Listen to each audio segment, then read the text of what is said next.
Indonesia, salam sejahtera dari Sabang sampai Merauke, dari Medan sampai Pulau Rote. Mantalah iman kita, mantalah kita, mantalah pengharapan kita. Tentunya dalam dan Tuhan dan Juru Selamat kita dan Juru Selamat ini. Jangan katakan bahwa Yesus tentu, jangan katakan pula bahwa Yesus dia adalah Tuhan, dia adalah Juru Selamat. Kalau engkau percaya kepada selamat, kita tidak percaya.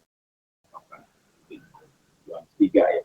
Dalam Yohanes 4 misalnya, karena Yesus sudah berkata, akulah jalan dan kebenaran dan hidup, yang seorang sampai kepada Allah kalau tidak melalui aku. Haleluya. Dan Petrus mengatakan dalam 12, dan keselamatan tidak dalam siapapun juga selain dalam Dia Yesus Kristus, karena di bawah kolong langit ini tidak ada nama lain yang diberikan kepada manusia yang olehnya kita diselamatkan. Dan Yohanes 3:6, karena begitu besar kasih Allah akan dunia ini sehingga Ia mengaruniakan anaknya yang tunggal supaya setiap orang percaya kepadanya tidak binasa melainkan beroleh hidup yang kekal. Saya, saudara, kita semua yang percaya akan memperoleh hidup yang kekal. Engkau dan seisi keluarga kamu, kalau engkau percaya, engkau dan seisi keluarga kamu akan diselamatkan oleh Tuhan. Sebagaimana Kisah Rasul 16 ayat 31 dan Roma 10 ayat 9 sampai dengan 11. Dengan hati percaya engkau dibenarkan, dengan mulut mengaku engkau diselamatkan, dan orang yang percaya tidak akan dipermalukan. Puji nama Tuhan. Semoga kekuatan Tuhan, kekuatan firman, kekuatan roh, kekuatan doa, kekuatan iman akan terus menyertai kita di sore atau senja. Kiranya apapun aktivitas kita yang sedang kita lakukan, Tuhan memberkati. Dan sebelum mendengarkan firman Allah, mari kita berdoa. Terima kasih Tuhan, kiranya aktivitas kami yang sudah kami lakukan di pagi hari, dan mungkin ada yang sedang bergerak atau sedang melakukan apapun, kiranya Tuhan memberkati para pendengar kami. Tuhan menolong kami untuk melakukan kebenaran dalam nama Yesus. Amin. Saya akan membacakan Matius 9 ayat 36. Melihat orang banyak itu, tergeraklah hati Yesus oleh belas kasihan kepada mereka, karena mereka telah lelah dan terlantar seperti domba yang tidak bergembala. Haleluya. Puji nama Tuhan. Tema kita adalah belas kasihan Allah. Belas kasihan Allah itu diberikan kepada semua orang, baik yang tidak percaya maupun yang tidak yang percaya. Tapi ada spesial, ada yang khusus, dan ada yang umum. Saya tidak sedang bercerita soal spesial atau umum, tetapi belas kasihan Allah itu dicurahkan bagi setiap orang, apalagi yang mau percaya kepada. Dan kalau orang sampai pada sebelum akhir hayatnya dia sempat mengakui Yesus adalah Tuhan dan Juru Selamatnya, dia akan diselamatkan. Walaupun mungkin sepanjang hidupnya dia tidak pernah memuji dan memuliakan Allah, tapi pada ujung hidupnya, saat di end itu, hampir di end itu, saya mau katakan, kalau dia bisa mengaku bahwa Yesus adalah Tuhan, Juru Selamatnya, tapi itu mungkin akan menjadi sukar. Itulah sebabnya kita disuruh percaya untuk bisa menikmati segala kebaikan dan kemurahan Tuhan. Belas kasihan Tuhan ditambahkan oleh setiap orang, termasuk saya sebagai pengikut. Saya butuh hikmatnya, saya butuh kebijaksanaannya, saya butuh kuasanya, saya butuh urapannya. Belas kasihan Tuhan memungkinkan semuanya terjadi. Nah, belas kasihan Tuhan itu pertama diberikan kepada orang banyak, sebagaimana pembacaan kita, termasuk saya dan saudara. Orang banyak, namanya orang banyak, semua, ya, dunia ini. Karena kita katakan, karena begitu besar kasih Allah akan dunia ini, sehingga Ia mengaruniakan anaknya yang tunggal, supaya setiap orang percaya kepadanya tidak binasa melainkan beroleh hidup yang kekal. Jadi pada semua orang, ya, dunia pun diberikan. Jadi belas kasihan juga diberikan kepada orang-orang yang sakit, orang-orang yang dipenuhi setan, ya. Makanya dia dibebaskan. Jadi orang-orang yang dipenuhi setan itu, kalau Tuhan datang kepadanya, maka dia akan dibebaskan dari segala penderitaan. Sebagaimana orang yang dirasuk setan, jadi 2000 setan itu masuk dalam tubuh seorang biasa. Anda bayangkan bagaimana penderitaan dia tinggal di tubuh rantai apapun dia bisa teruskan. Nah, memang besar kekuatan dari setan. Tapi ketika Yesus datang, ya dibebaskan. Nah, belas kasihan Tuhan yang kedua diberikan kepada yang lelah. Dalam Yesaya 40 dikatakan ayat 29 di sana, Dia memberi kekuatan kepada yang lelah dan memberi semangat kepada yang tiada berdaya. Jadi Tuhan itu senantiasa mau peduli kepada orang yang lelah, yang letih. Kalau di ayat 30-nya dikatakan orang-orang yang menanti-nantikan Tuhan. Tetapi orang-orang yang menantikan Tuhan akan mendapat, mereka akan seumpama raja wali yang terbang, yang naik terbang dengan kekuatan sayapnya. Mereka berjalan tidak akan menjadi, mereka berlari tidak akan menjadi lelah, mereka berjalan tidak akan menjadi lesu. Dan kenapa? Ada kekuatan Tuhan yang jadi orang-orang yang lelah ini Tuhan berikan kekuatan iman melalui pengajaran yang diberikan kepada kita. Kekuatan untuk mengusir segala hal-hal yang tidak menyenangkan. Dan kalau kita lelah, kita perlu, apalagi lelah secara rohani, kita perlu diam di bawah Tuhan untuk mendapatkan segala kebaikan, mendapatkan segala kemurahan, mendapatkan segala pertolongan daripada Tuhan. Sehingga kita bisa menikmati kasih sayang Tuhan itu, belas kasihan itu dengan limpah.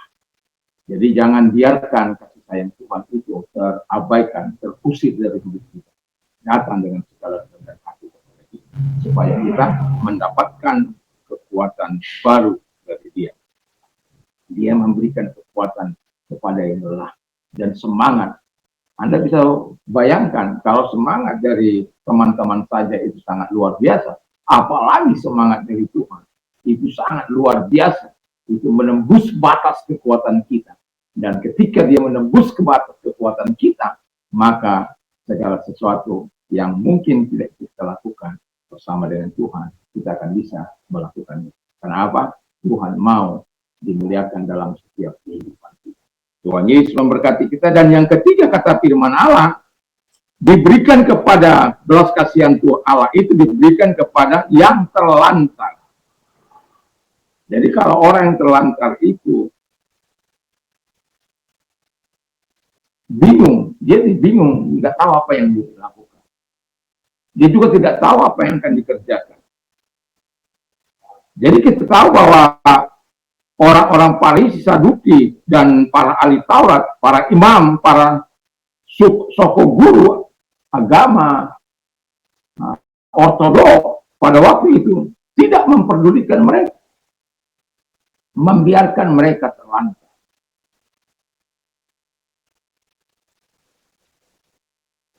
Jadi pada waktu itu mereka tidak mendapat dorongan, bimbingan, dan penghiburan.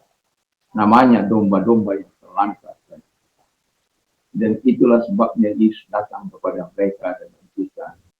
Makanya dikatakan, aku adalah gembala yang baik. Gembala yang baik itu menyerahkan nyawanya, menyerahkan hidupnya bagi domba-domba. Kalau domba upahan, dia hanya bisa menarik, mengambil susunya saja, mengambil bulunya, mengambil keuntungan saja. Tapi apabila ada penganiayaan, dia akan lari itu upah. Tapi Yesus tidak seperti itu. Saya ingat peristiwa 171 di pulau ini. Saya berkata kepada jemaat yang saya layani, ada banyak yang pergi juga. Tapi saya mengatakan satu orang pun tinggal di pulau ini, saya akan tinggal di pulau ini. Saya tidak akan keluar dari pulau ini. Kenapa? Saya tidak ingin mereka terlambat. Susah sama susah. Jadi kami ada di Gebang, ya makan apa yang disediakan, dan kami juga mengerjakannya dan melakukan apa yang kita lakukan. Tetapi yang mau saya katakan adalah Tuhan peduli terhadap orang-orang yang susah. Itu sebabnya datang belas kasihan. Kalau engkau sedang mengalami patah hati, ingat ada belas kasihan Tuhan yang akan membeban hati. Kalau engkau sedang mengalami kekurangan, putus asa, ingat Tuhan adalah Allah yang penuh dengan belas kasihan yang akan memberikan pengharapan kepada. Dan apapun, kalau engkau sedang dalam keadaan apapun, Tuhan siap sedia untuk menolong. Mazmur katakan begini dalam Mazmur 119 ayat 73. 173. May your hand be ready to help me. Jadi semoga tanganmu siap untuk menolong aku. For I have chosen. Jadi dia telah memilih your ajaran-ajaran. Jadi kalau engkau mau melihat tangan Tuhan selalu sedia, selalulah lakukan apa yang berkenan di hati. Mari kita tundukkan. Terima kasih Bapak di surga, biarlah belas kasihan-Mu terus menerus jatuh dalam setiap kehidupan kami, percaya maupun tidak, sehingga mereka juga bisa melihat yang tidak percaya bisa melihat mereka. Dalam nama Tuhan Yesus, kalau engkau sedang sakit, apapun sakit penyakitmu, datang kepada Tuhan, percaya Tuhan itu mampu menyembuhkan. Dalam nama Yesus, angkat tanganmu dan arahkan kepada. Dalam nama Yesus, lihat tangan-tangan yang diarahkan kepadamu, mari engkau tumpangkan tangan mereka dan menyembuhkan mereka. Di dalam nama Yesus, segala sakit penyakit yang mereka derita, kelemahan yang mereka derita, keluar. Dan oleh bilur Yesus, oleh kuasanya engkau sembuh. Segala sakit penyakit engkau dilenyapkan dalam kuasa Yesus. Terima kasih. Dan kami juga berdoa kepada mereka-mereka yang mengalami pergumulan. Kalau engkau sedang mengalami pergumulan, datang. Arahkan tangan kepada Tuhan. Mari engkau lihat orang-orang yang sedang mengalami pergumulan. Engkau yang berkata, marilah kepada aku, hai kamu sudah berlumuran, aku akan memberikan kami. Kami datang kepadamu dan mari engkau legakan hati setiap mereka yang datang kepada. Dalam nama Yesus, pertolongan datang kepada mereka dan kebaikan Tuhan datang kepada mereka, kemuliaan Tuhan datang kepada mereka. Karena firman. Terima kasih, kami bersyukur, kami berterima kasih dalam nama Tuhan. Amin. Selamat malam, selamat kita beraktivitas.